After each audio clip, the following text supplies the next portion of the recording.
I felt the champagne glass shatter against my jaw before I registered what had happened. The cold liquid mixed with something warm, my own blood, as shards of crystal embedded themselves in my cheek. Through the ringing in my ears, I heard my daughter's voice, shrill and venomous. "You selfish bastard! That beach house is mine!" 73 pairs of eyes stared at us.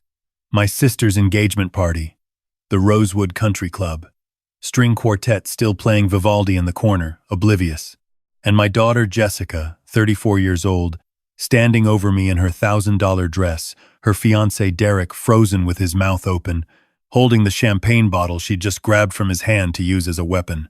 The metallic taste of blood filled my mouth.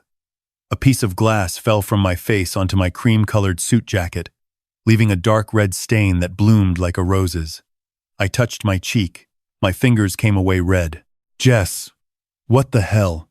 Derek finally found his voice, but Jessica wasn't done. She grabbed my collar, her perfectly manicured nails digging into my neck. You promised me that house when I turned 30. I'm 34 now. You keep saying soon, honey, but I see you there every weekend with your little girlfriend." She spat the last word like poison. I didn't correct her. Linda wasn't my girlfriend. She was my physical therapist, helping me recover from the stroke I'd had 6 months ago. The stroke Jessica knew about. The stroke she'd visited me for once in the hospital, and only to ask if I'd updated my will. "Jessica." My voice came out quiet. Too quiet. "Let go of me. Or what?" She shoved me backward. My 72-year-old body hit the chair behind me. More gasps from the crowd. "You gonna cut me off? Go ahead. You're too weak to even stop me from taking what's mine anyway." That's when I saw it. In her eyes, the same look her mother had given me 30 years ago, right before she'd cleaned out our joint account and disappeared to Monaco with her tennis instructor. That entitled rage. That certainty that the world owed her everything, and consequences were for other people. I'd spent 3 decades making excuses for Jessica.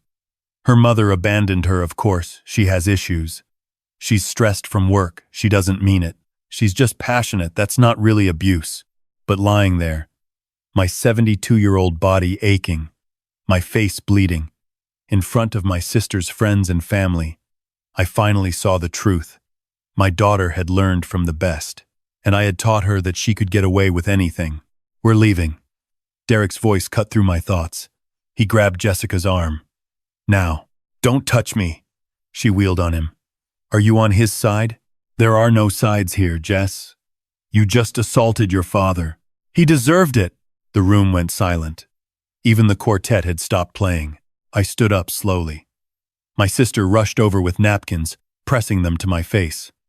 "Robert, sit down. Someone call an ambulance." "No." I took the napkins from her, holding them to my cheek. "I'm fine." "You're not fine," my sister whispered. "She could have blinded you." But I was looking at Jessica, really looking at her. When had my little girl, the one who used to make me Father's Day cards with crayon drawings of us holding hands, become this? When had I stopped being her father and become just an obstacle between her and my money? The answer was simple. Slowly. Year by year. Excuse by excuse. Check by check. Last year, I'd given her $40,000 for her business venture, a boutique that closed after 3 months. The year before, $60,000 for her destination wedding to her previous fiancé. They divorced after 8 months. Before that, her DUI lawyer fees, her credit card debt, her rent when she couldn't possibly live in anything less than a 2-bedroom in Tribeca. And through it all, she'd promised, "I'll pay you back, Daddy. This is the last time. I swear, I'm getting my life together." But standing there, blood soaking through the napkin, I finally understood. She wasn't getting her life together, because I kept holding it together for her. "Jessica," I said quietly, "you should go." "Oh, I'm going." She grabbed her clutch from the table. "And don't bother calling me unless you're ready to sign over that house. I'm done waiting for you to die." The words hung in the air like smoke. Several people gasped. My sister grabbed my arm, whether to steady me or herself. I wasn't sure. Derek looked like he wanted the floor to swallow him whole. Mr. Morrison, I am so sorry. Save it, Jessica snapped at him. We're leaving. Unless you want to stay here with these people and judge me too. They left. The door to the ballroom slammed behind them. The quartet started playing again, too loud, trying to fill the horrible silence. My sister guided me to a chair. Rob, you're shaking. I was. My hands trembled as I held the now red napkin to my face. But it wasn't from shock. It was rage, pure, cold rage that I hadn't let myself feel for 34 years. I need to make a phone call, I said. You need a doctor. After the phone call, I stepped out onto the terrace, my sister reluctantly letting me go. The night air was cool on my bleeding face. I pulled out my phone and dialed a number I'd saved 6 months ago but never called. Morrison and Associates. This is Rachel. Rachel. This is Robert Morrison. I need to speak with James. Tell him it's urgent. James Chen had been my lawyer for 20 years. He'd handled my divorce, my business contracts, my estate planning. 6 months ago, after my stroke, he'd pulled me aside at the hospital. Robert, he'd said carefully, I need to tell you something as your lawyer and your friend. Your daughter tried to visit you in the ICU. Security stopped her because she wasn't on your approved list. Do you know what she was carrying? I'd shaken my head, still foggy from medication. Paperwork. Power of attorney documents. She told the nurse she needed you to sign them in case something happened. You were in a medically induced coma, Robert. You couldn't have signed anything. At the time, I'd made excuses. She was scared. She wanted to help. She didn't understand. But James had given me his card. Call me if you ever need to protect yourself, even from family, especially from family. Robert? James's voice came on the line now. What happened? I told him. Everything. The glass. The blood. The words. I'm done waiting for you to die. Silence on the other end. Then, are you somewhere safe? I'm at the Rosewood Club. Stay there. I'm sending someone to document your injuries. And Robert, don't go home tonight. Do you have somewhere else to stay? My sister's. Good. Tomorrow morning, 9 a.m., my office. We have work to do. I hung up and stood there, looking out at the golf course behind the club.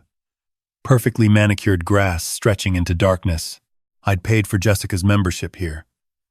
She'd been kicked out after 3 months for screaming at a caddy. My phone buzzed. A text from Derek. Mr. Morrison, I need to talk to you. Can we meet? I stared at the message.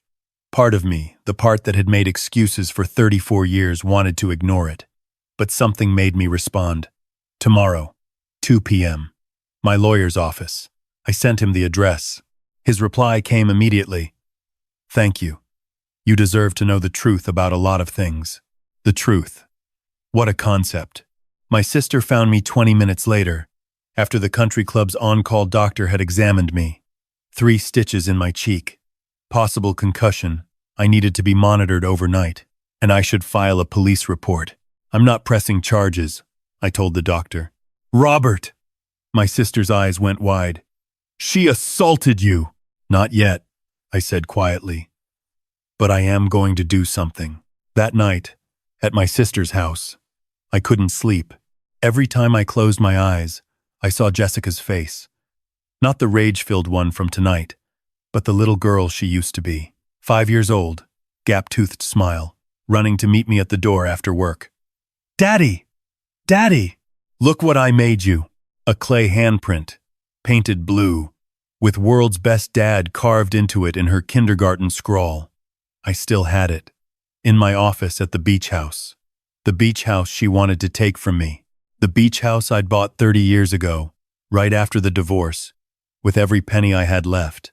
The place where I'd raised her on weekends and summers, where I'd taught her to swim, to fish, to find sand dollars at low tide, where we'd had the best years before adolescence and her mother's poison and money changed everything. She wanted it, not because she loved it, but because it was worth $2.3 million. At 3 a.m., I got up and opened my laptop. I started going through files, bank statements, Canceled checks, emails, a decade of financial records. The numbers were staggering. In 10 years, I'd given Jessica $437,000. Not loans, gifts, because she'd never paid back a single dollar. But it was the emails that broke my heart. Hundreds of them. My messages. Sweetheart, can we talk about a budget? Honey, I'm worried about your spending. Jess, I love you, but I can't keep doing this. Her responses. You don't love me. You care more about money than your own daughter. Mom was right about you. I wish you'd just die and leave me alone. That last one was from 3 months ago. After I'd refused to co-sign a loan for a Tesla, I'd forgotten about it, or made myself forget. But there it was. In black and white, I wish you'd just die and leave me alone. Tonight, she'd made that wish public. At 9 a.m., I sat in James Chen's conference room. My face throbbed where the stitches pulled. I hadn't slept, but my mind was clearer than it had been in years. James slid a folder across the table. I had my investigator pull some records last night. Robert, there's something you need to know. Tell me, your daughter has been forging your signature. Small things at first, adding herself to your country club account, your golf club. But 3 months ago, she tried to add herself to your bank account as a co-owner.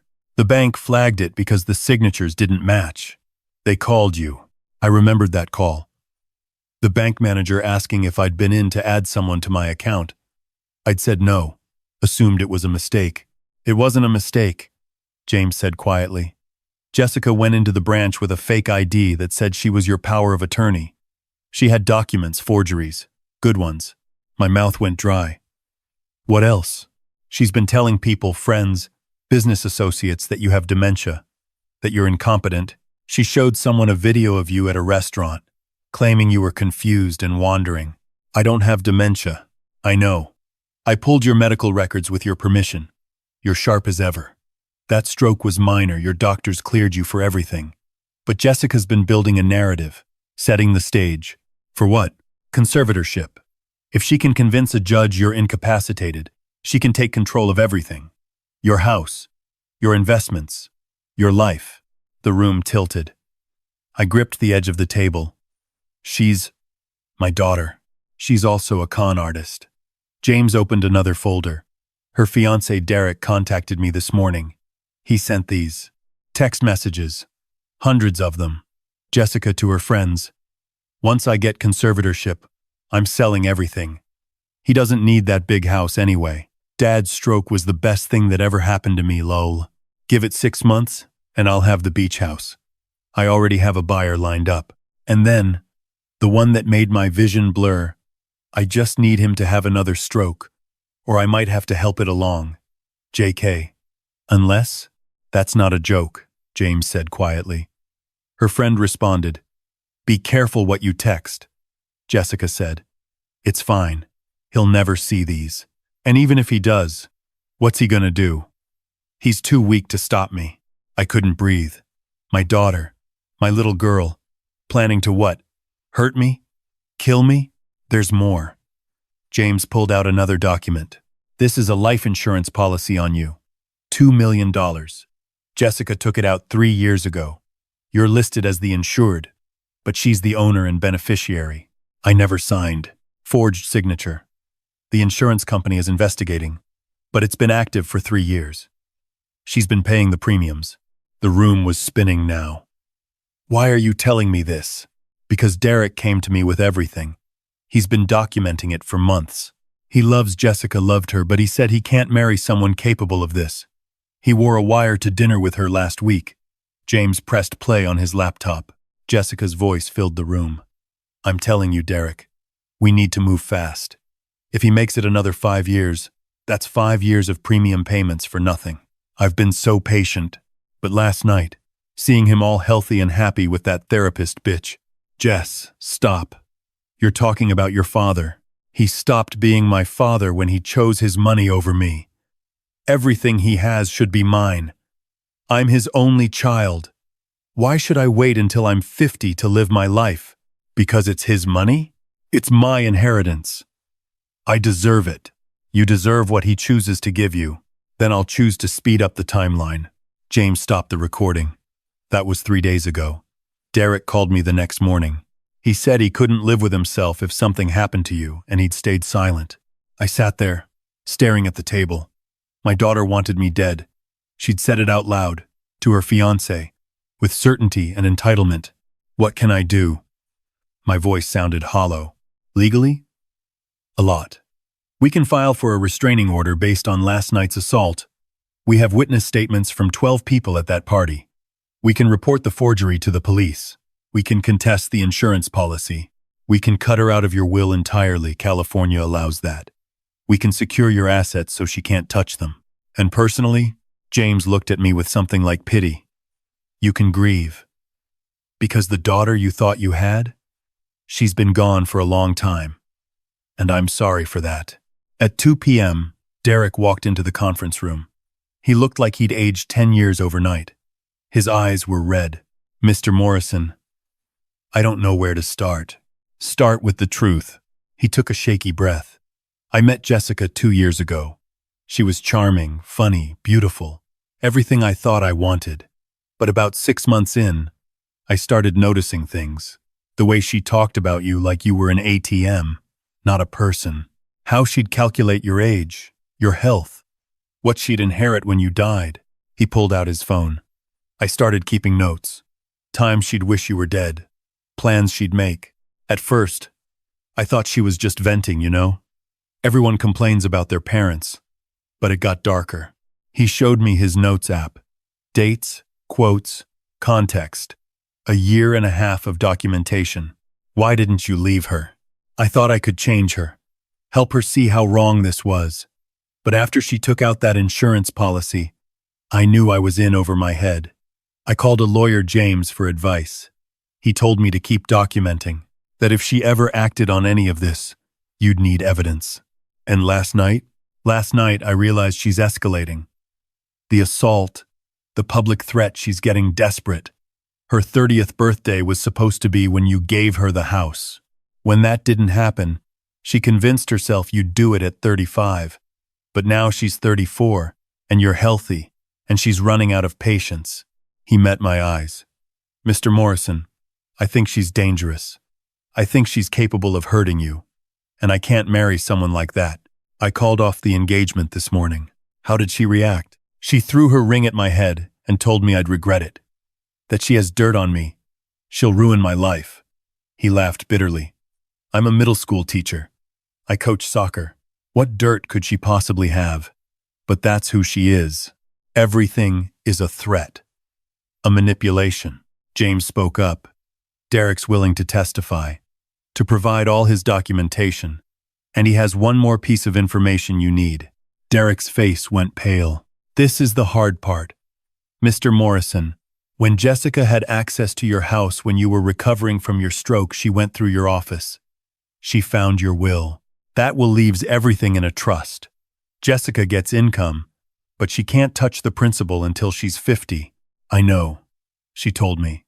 She was furious. Derek pulled out a document. So she had this drawn up, a new will, leaving everything directly to her. No trust, no conditions. I stared at the paper. It looked official. Notary stamp and everything. But the signature wasn't mine, close, but not quite right. She was planning to swap them. Your lawyer keeps the original in his safe, right? Jessica befriended his assistant, Monica. She was going to have Monica make the switch. Monica's been with me for 15 years. Monica's son has a drug problem. Jessica found out and offered her $10,000 to help. Monica reported it to me immediately. James interjected. We've been watching this unfold with Monica as an informant. My head was spinning. This is insane. This is fraud. Attempted fraud, forgery, possibly attempted theft. And if we can prove intent behind that, help along another stroke comment, conspiracy to commit murder. Murder. My daughter had conspired to murder me. What do I do? I whispered. James leaned forward. You protect yourself. You use the law. You do this right. Carefully. Thoroughly. No emotion. Just facts. Can you do that? Could I? Could I take down my own daughter? I looked at the stitches in my cheek in the reflection of the conference room window. I thought about the champagne glass shattering against my face. Her words, "I'm done waiting for you to die." "Yes," I said. "Tell me how." The next 3 months were the hardest of my life. James filed a restraining order granted immediately based on the assault and witness testimony. Jessica was ordered to stay 500 yards away from me. She violated it twice. Once, showing up at my house at midnight, screaming at my locked door. My security cameras caught it all. She screamed that I'd ruined her life, that she'd make me pay, that I was a monster. The second time, she followed me to physical therapy with Linda. She cornered me in the parking lot, crying this time, begging, "Daddy, please, I'm sorry. I didn't mean any of it. I was just stressed.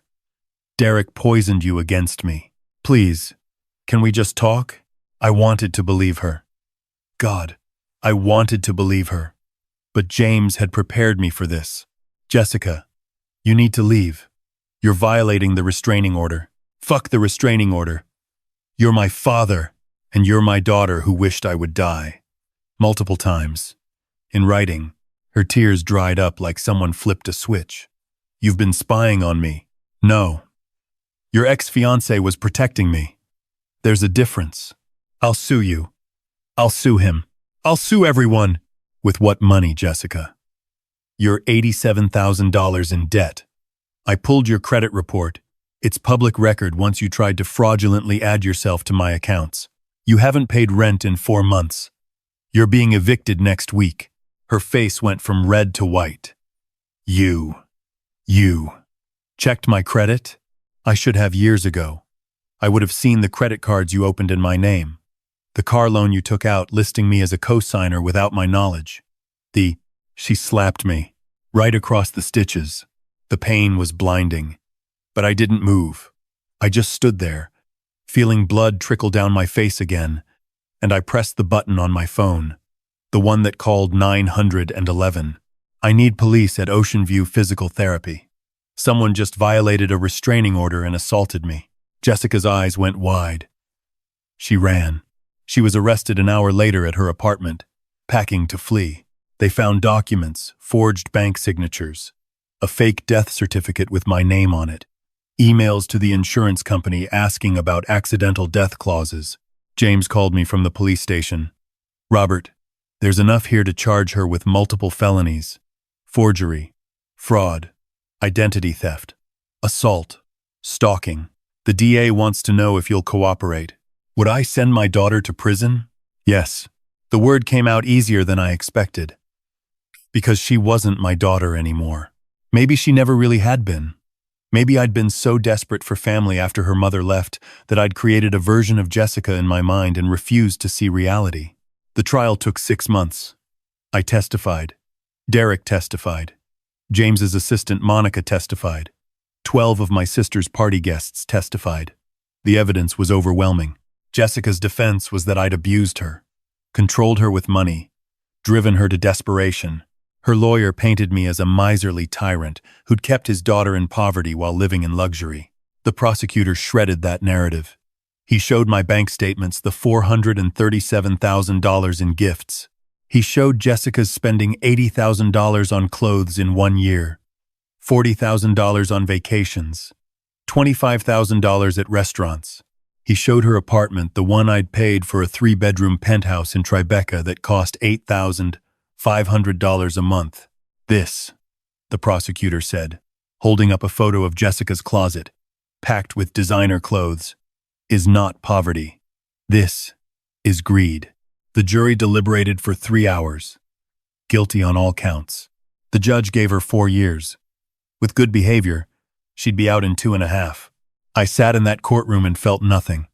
No relief, no satisfaction, no grief, just emptiness. After the sentencing, Jessica was led out in handcuffs. She looked at me once. Our eyes met, and she smiled. Not a sad smile, not a regretful smile. A cold, calculating smile that said, "I'll be out in 2 years, and I'm younger than you. I can wait." That's when I knew I'd made the right choice. I left the courthouse with my sister holding one arm and Linda holding the other. James walked beside me, carrying his briefcase full of documents that had saved my life. "What now?" my sister asked softly. "Now I live," I said. For me, I sold the beach house, not because Jessica had ruined it, though she had, but because I didn't need it anymore. I didn't need the memories of who I'd thought she was. I bought a smaller place in Oregon, a cabin near the mountains where I'd always wanted to retire. I spent my days hiking, painting, learning to cook properly. Linda came to visit sometimes. As a friend, Derek sent a card on my birthday every year. My sister asked me once if I regretted it. Any of it. Regret what? Protecting myself? Losing your daughter. I thought about that. Really thought about it. I lost my daughter years ago. I just finally stopped pretending I could find her. The real loss had happened slowly. Every excuse I'd made, every boundary I'd failed to set, every time I'd chosen to enable instead of parent. I'd lost her by refusing to let her face consequences, and in doing so, I'd taught her that consequences didn't exist. Until they did.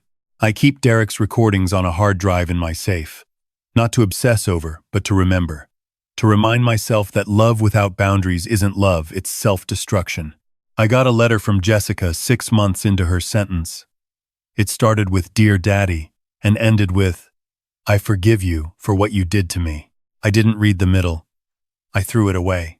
Some people would say I'm bitter, that I should forgive, that she's my only child, that family is forever. But those people weren't bleeding on a country club floor while their daughter screamed about waiting for them to die. Those people didn't spend 34 years watching someone they loved become someone they feared. I chose me. Finally, after 7 decades of life, I chose to protect myself over protecting my daughter's feelings, and I'd make that choice again. Because the truth is this: I didn't ruin my daughter's life. I stopped letting her ruin mine, and that's not revenge. That's survival. I'm 73 now. My face healed, though there's a scar along my cheekbone. Linda says it makes me look distinguished. I laugh when she says that. I laugh a lot these days. Sometimes, late at night, I think about that little girl with the clay handprint. I wonder what happened to her. I wonder if I could have saved her if I'd been stronger earlier, firmer, less afraid of being the bad guy. But then I remember. I did everything I could. I gave her everything I had, and she chose who she became. Just like I finally chose who I would be, a survivor, not a victim. And that makes all the difference.